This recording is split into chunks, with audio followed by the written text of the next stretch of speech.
शंकर ने जैसे नेत्र खोले और भगवान शंकर नेत्र बंद करके ही बोले, सियावर रामचंद्र भगवान की बोले क्या हुआ? अब तुरंत माता पार्वती बोली, महादेव आगे क्या था? बोले तुम क्या कर रही थी? क्या सो गई थी? अब महादेव नींद आ गई, आंख लगी, क्या करूं? बोले इसीलिए तुम ऐसी रहोगी। इतने में बोले फिर जब तुम सो गई फिर मुकरा कौन दे रहा था? और सामने देखा तो देखो, इसने भगवान की कथा सुन ली।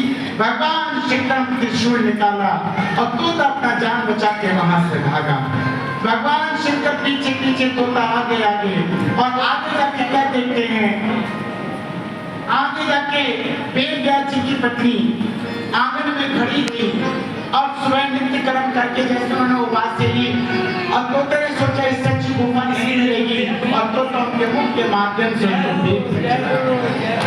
अब भगवान शंकर ढूंढ ढांढ के खड़े होकर सोच रहे कहाँ गया, कहाँ गया, कहाँ गया, कहाँ गया? वेद व्यास जी आए तो बोले क्या हुआ महादेव? बोले क्या बताएं व्यास जी, ये भगवान की सुंदर कथा हम सुना रहे थे पार्वती को, एक तोते ने सुन ली है और ये इधर ही आया है। तो कहने लगे महादेव फिर? बोले मैं इसका वध कर दूंगा। बोले आप भी ऐसी बात कर रहे हैं? आप इतने देवों के देव, आदि देव, महादेव हैं, आपको ऐसा नहीं सोचना चाहिए। बोले उसने कथा ही तो सुनी, किसी का धन चोरी कोई कर लिया? अरे कथा सुन के जगत का कल्याण करेगा, आप इसको क्षमा कर दीजिए, आपको क्षमा दान दीजिए। और इतना सुन के व्यास जी की बात मानकर महादेव वहां से लौट के चले गए और उन्होंने उस तोते को क्षमा कर दिया।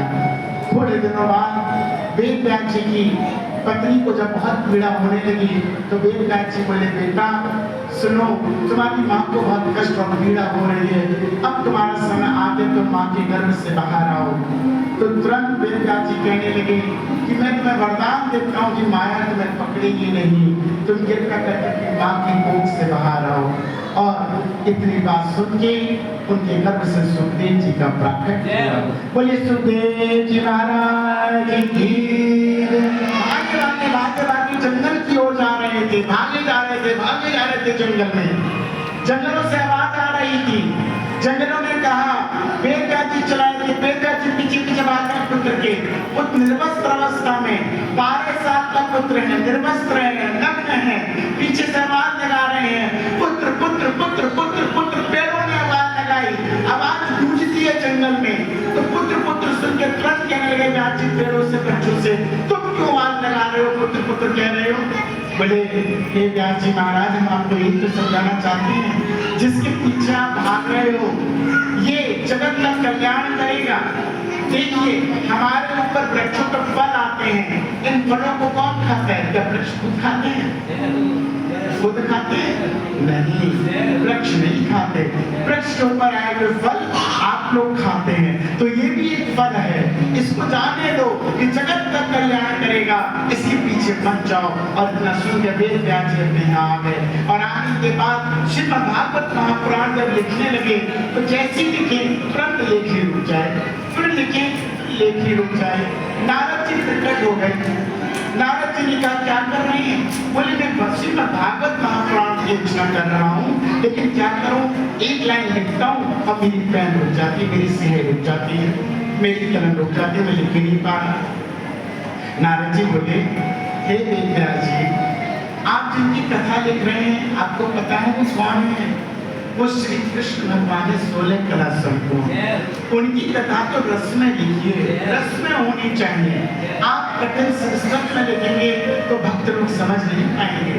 इनकी कथा तो सुंदर, सुगम, सरल और ऐसी सुंदर हो कि लोगों के चित्त में भक्ति को बिठा दे, ऐसी कथा प्राप्त लिखिए। तो अंदर व्यास जी महाराज बोले कैसे लिखूं, लिखी नहीं जा रही। तो बोले मुझसे देखिए, पूर्व जन्म में मेरी माँ जो थी वेद पाठी ब्राह्मणों की सेवा करती थी, और वहां पर जितने भी संत आते थे उन संतों के मन में संतों के प्रति की श्रद्धा हो गई। एक दिन जब संत जाने लगे तो मैं भी संतों के पीछे जाने लगा। और तुरंत संतों ने कहा नारद अभी तुम्हारी माँ जीवित है, कृपया करके अपनी माँ की सेवा करो, जब माँ की सेवा से परिपूर्ण हो जाओ तब मेरे पास आ जाना। नारद जी लौट के पुनः अपनी माँ की सेवा करने लगे। एक दिन सुबह का समय नारद जी की माँ गाय का दूध दूह रही थी और दूध दूहते समय जहाँ गाय दूह रही थी वहीं पे काला सांप बैठा था।